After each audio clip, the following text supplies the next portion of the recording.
Hello all, welcome to Pustakvani, your one-stop solution for book summary. Today we are here with The Becoming by Michelle Obama. Michelle Obama grows up in a two-story bungalow on Chicago's South Side. Her parents, Fraser and Marion Robinson, rent an upstairs apartment from Mariana's aunt and uncle, who live downstairs. Michelle's father has multiple sclerosis, but he does not let his disability limit him. He works at a water filtration plant and is also a local precinct captain for the Democratic Party. Michelle is a smart, determined girl with little tolerance for disorder. She is less sociable than her older brother, Craig, a gifted basketball player who has many friends. Over time, however, Michelle learns to be more outgoing. Michelle's parents believe in education.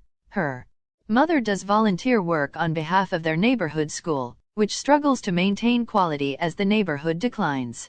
Fraser and Marion send Craig to a predominantly white Catholic school with a strong basketball program and a rigorous curriculum. When Michelle is ready for high school, she gains admission to Whitney Young, a new magnet school for gifted students.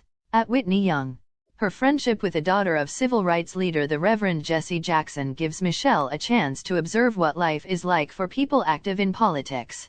Michelle follows her brother to Princeton, where she does well. One of her closest friends at Princeton is a Jamaican student named Suzanne. That friendship helps Michelle see that not everyone has to be as organized and driven as she is. Michelle graduates, studies law at Harvard, and goes to work at a high-end law firm in Chicago. By then, however, she realizes that she hates being a lawyer.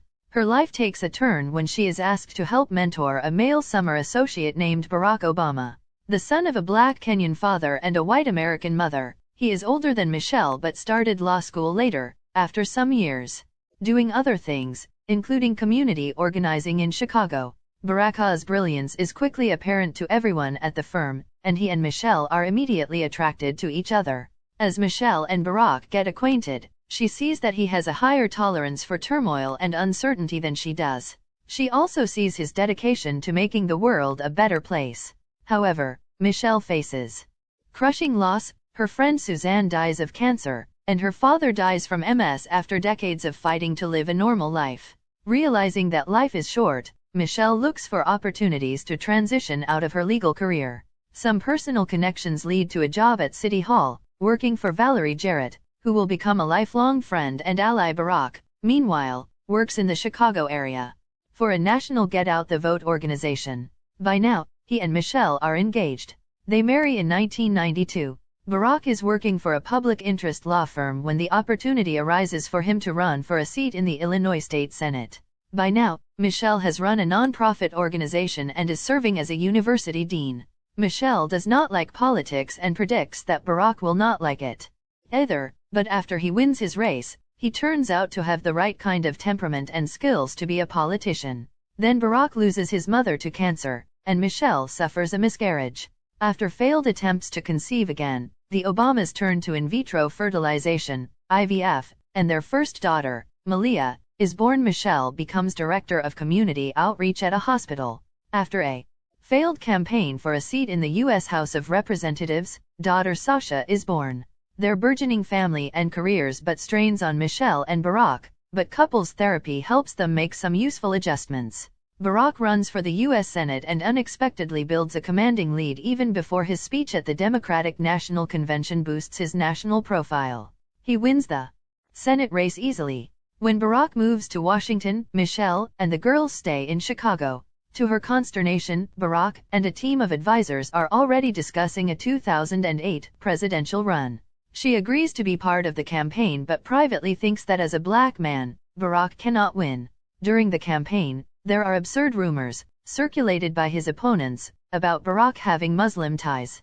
Michelle is an asset on the campaign trail, although she is discouraged when a video of one of her speeches is edited down to suggests that she carries a grudge against America. After the August convention, where Michelle gives a well-received speech, Barack and his running mate, Joe Biden, achieve a decisive win. Michelle believes that Barack is the right person to lead the country out of the ongoing economic recession. The transition between the Bush and Obama administrations is smooth and welcoming. The White House staff is kind and efficient. Michelle and Barack learn to get used to being accompanied by Secret Service agents whenever they go out, but they do their best to keep the girls' lives as normal as possible. Michelle's mother, whom Barack and Michelle persuaded to move in with them, declines Secret Service protection altogether. As First Lady, Michelle must be engaged and productive without overstepping her bounds. Her early work focuses on childhood obesity, through the Let's Move initiative to promote exercise and healthy eating. Michelle plants a vegetable garden on the South Lawn. She also promotes post-high school education through her Reach Higher initiative, and education for girls around the world through the Let Girls Learn initiative. Finally, she teams up with the Second Lady, Jill Biden, to improve support for military families through the Joining Forces initiative. During Barack's successful re-election campaign in 2012, Michelle discovers the power of social media. Like the rest of the country, the Obamas are shocked by mass shootings at Sandy Hook School in Newtown, Connecticut and at a black church in Charleston. The death of a Chicago girl in a drive-by shooting has personal meaning for Michelle. The girl lived not far from Michelle's old neighborhood and had recently participated in the second inaugural celebration. During the 2016 presidential contest, Michelle is appalled by Donald Trump's past and present behavior and is shocked when he achieves a come-from-behind win over Hillary Clinton. She takes comfort in all the things she and Barack have accomplished over the last 8 years and reminds herself that there is much to be optimistic about.